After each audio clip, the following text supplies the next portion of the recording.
Freiheit. Der Zustand, unabhängig zu sein. Frei entscheiden zu können, was man tun möchte. Ein Zustand, den wir Menschen anstreben. Doch meist kreuzt uns der stressige Alltag den Weg. Alles dreht sich um die Arbeit, ums Geld. Führen wir unser Leben, um zu arbeiten? Oder arbeiten wir, um leben zu können?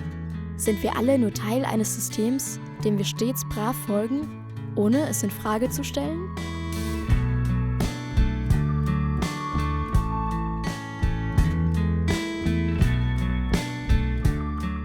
Zum ersten Mal außerhalb Europas. Ich mache eine Reise nach Südostasien und verbringe 2 Monate in Thailand, dem Land des Lächelns. In Phitsanulok, einer Stadt nördlich von Bangkok, lerne ich Sophia kennen. Sie ist 29 Jahre alt und bereits seit 1,5 Jahren auf ihrer Reise. Ihr ständiger Begleiter ist ein Rucksack, mit dem sie nur das Nötigste transportiert. Angefangen habe ich in Hongkong und bin dann für ein Jahr nach Australien gereist. Dort fast 12 Monate verbracht. Und dann bin ich weiter nach Indonesien gereist und von dort weiter nach Thailand. 2 Nächte in diesem Hostel, 3 Nächte im nächsten. Und in welcher Stadt sie sich nächste Woche befindet, das ist noch ungewiss. Das Reisen hat Sophia verändert. Sie ist entspannter geworden. Ich glaube, es hat mir ziemlich viel Entspannung gelehrt, mich einfach der Welle hinzugeben und nicht mehr so sehr zu versuchen, die Richtung zu entscheiden oder Daten zu setzen, mich zu organisieren, sondern es ging halt wirklich eher darum, einmal aufsteigen und kommen lassen, was da kommen soll. Sie erzählt mir, dass sie vor ihrer Reise in England lebte und dort zuletzt als Teammanagerin für eine globale Bank gearbeitet hat. Mein erster Gedanke, wow, was muss die denn für ein gutes Abitur gemacht haben? Mit meinem Abischnitt von 3,0 hätte ich das niemals geschafft. Doch die Realität, die sieht anders aus.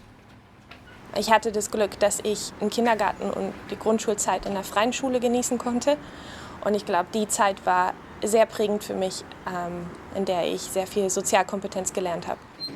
Eine freie Schule unterscheidet sich im Konzept von der staatlichen Schule.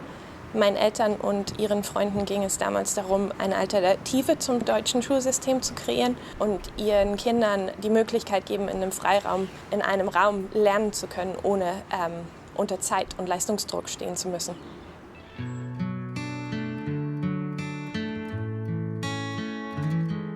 Ohne Zeit- und Leistungsdruck aufzuwachsen, das erleben nur wenige Kinder. Sophias Schule war zu dieser Zeit nur bis zur 4. Klasse genehmigt und damit sollte sich auch ihre schulische Laufbahn ändern. Ich bin dann für die 5. Klasse auf eine Gesamtschule gegangen, was eine staatliche Gesamtschule war, wo ich ziemlich massiv mit Leistungs- und Zeitdruck zu tun hatte und wo es mir wirklich nicht gut ging. Meine Noten waren mittelmäßig. Ich habe dem irgendwie standgehalten und habe mich aber definitiv nicht wohlgefühlt, unter diesem Leistungsdruck lernen zu müssen. Während ihre Mitschüler das klassische Schulsystem bereits aus der Grundschule kennen, ist es für Sophia völlig neu. Sie wechselt auf eine Montessori-Schule. Dort ist der Leistungsdruck zwar weniger, aber noch immer vorhanden. Auch privat hat es Sophia zu dieser Zeit nicht einfach. Der ganze Stress macht sich auch körperlich bemerkbar. Und dann ging es mit meiner Gesundheit bergab. Das heißt, ich habe dann die Schule abbrechen müssen. Deswegen.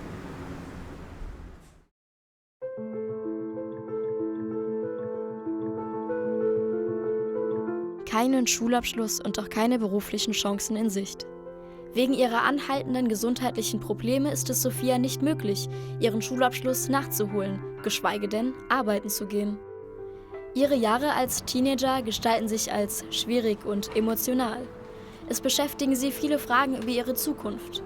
Halt findet sie in ihrem Sportverein und bei ihren Eltern. Es war auf jeden Fall hart, einfach weil ich nicht den normalen vorgegebenen Weg gefolgt bin und habe mich deswegen immer wieder nach Normalität gesehnt. Habe mich zum Teil schon ausgeschlossen gefühlt und auf der anderen Seite habe ich aber nicht wirklich einen anderen Weg gesehen, wie ich diese Bildung und diese Normalität miteinander vereinen könnte, weil es in Deutschland einfach mal so ist, dass man zur Schule geht und danach fängt man eine Ausbildung an oder danach geht man zum Studium oder. Und einen anderen Weg zu gehen, schlägt wahrscheinlich schon erstmal Wellen. Mit 19 Jahren fällt Sophia eine Entscheidung, die alles ändern soll. Sie will ein Au-pair-Jahr machen, in England. Ein kompletter Tapetenwechsel. Raus aus der gewohnten Heimat, raus aus Deutschland.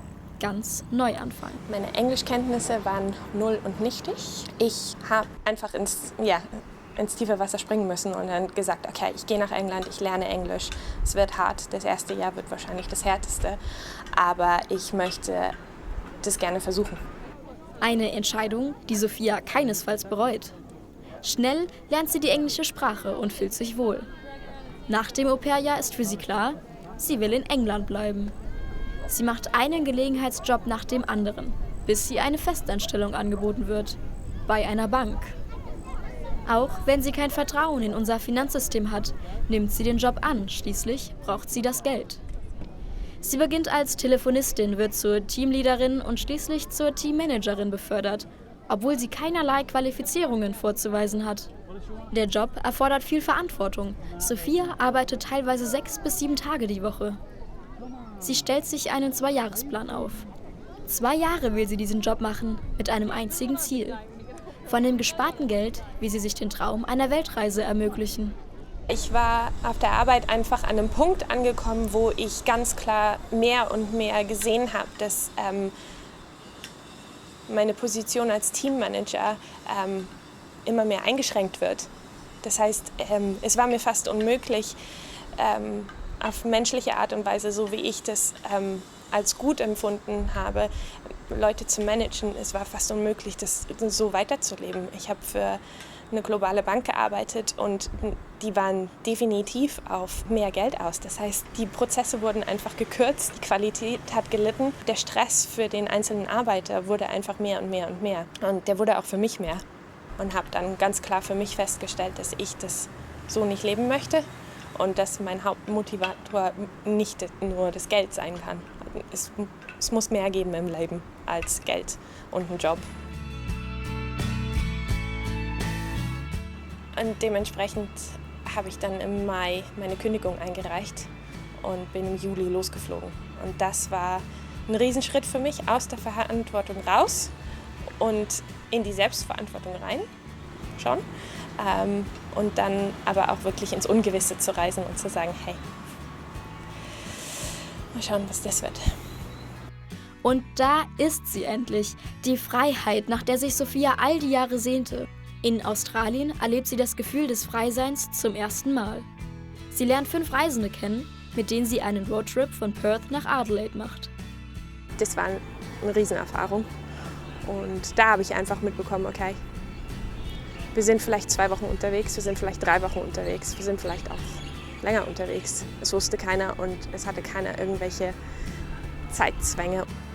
Ob man auch in Deutschland frei leben kann, sei von dem unmittelbaren Umfeld abhängig, sagt Sophia. Ich glaube, dass die deutsche Mentalität teilweise sehr zwanghaft ist. Wir müssen doch einen Plan haben und wir müssen wenigstens einen Plan B haben und wir müssen wenigstens drüber nachdenken, dass wenn das schief geht, dass man noch eine andere Option hat oder man muss doch finanziell abgesichert sein oder eine Reiseversicherung muss auf jeden Fall abgeschlossen werden oder. Gibt mir dieser Plan B wirklich Sicherheit? Weiß ich nicht, glaube ich nicht. Diese Ängste und Zwänge kennt Sophia auch und nutzt diese Reise als eine Reise zu sich selbst. Sophia spricht gesellschaftliche Probleme an. Ich glaube, dass im Grundsatz viele Leute sich dem System einfach ergeben und ganz klar sagen, mal so ist es halt, machen wir halt das Beste draus. Und viele Leute hinterfragen die Systeme nicht oder hinterfragen die Optionen auch nicht. Gibt es eine Alternative zu einem Lebensweg? Gibt es eine Alternative zu einem Studium? Gibt es eine Alternative zu einer Ausbildung?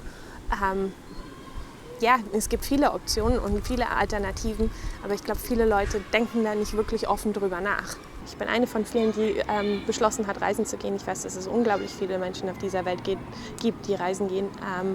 Andere Leute gehen in die Selbstversorgung und sagen, sie möchten nichts mit unserem System zu tun haben und sie ernähren sich von ihrem Gemüsegarten und zahlen keine Steuern und keine Versicherung mehr. Auch das ist eine Option. Ich befürworte das. Ich finde, dass jeder und jede wirklich ihren eigenen Weg finden sollte. Und ich weiß aber, dass das Schulsystem nicht darauf ausgelegt ist, solche Optionen in Erwägung zu ziehen. Ich glaube, dass das deutsche Schulsystem uns zum Folgen erzieht und uns nicht dazu erzieht, für uns selbst zu denken, uns selbstständig zu machen und selbstständig ein Leben zu gestalten. Und ich glaube, das ist ein massives Problem für unsere Gesellschaft, weil wir bis zu 12 Jahren dazu gezwungen werden, einem Bildungssystem zu folgen, einem Schulsystem zu folgen und uns wird eingetrichtert, was wir wie zu lernen haben. Und nachdem du den Schulabschluss hast oder das Abitur hast, wird auf einmal von dir erwartet, dass du frei und selbstständig denken sollst und dass du vollständig selbstständige Entscheidungen treffen sollst. Und ich glaube, dieser Sprung von der absoluten Abhängigkeit Schulsystem in die Unabhängigkeit und selbstbestimmtes Lernen im Beruf zu verfolgen, ist ein massives Problem. Und ich weiß, dass es ziemlich viele Leute gibt, die damit massive Probleme haben. Sophias Aufenthalt in Phitsanulok neigt sich dem Ende zu. Ihre Reise geht weiter Richtung Norden. Eine konkrete Vorstellung von ihrer Zukunft hat sie noch keine. Angst auch nicht. Life is for living. Das Leben ist zum Leben da. Ich finde es unglaublich wichtig, dass wir unsere Eigenverantwortung übernehmen zu unserem eigenen Glück. Wir sind dafür verantwortlich und es ist nicht gut, dieses Glück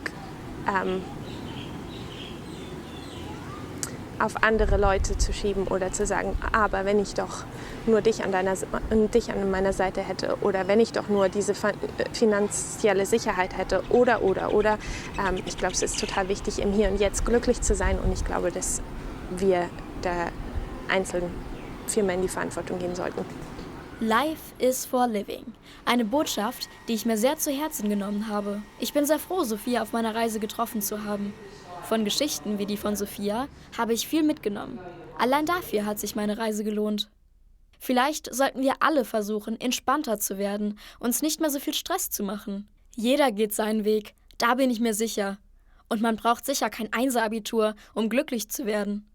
Auf die Frage, ob sie glücklich ist, weiß Sophia nämlich sicher: Im Augenblick? Ja, 100%.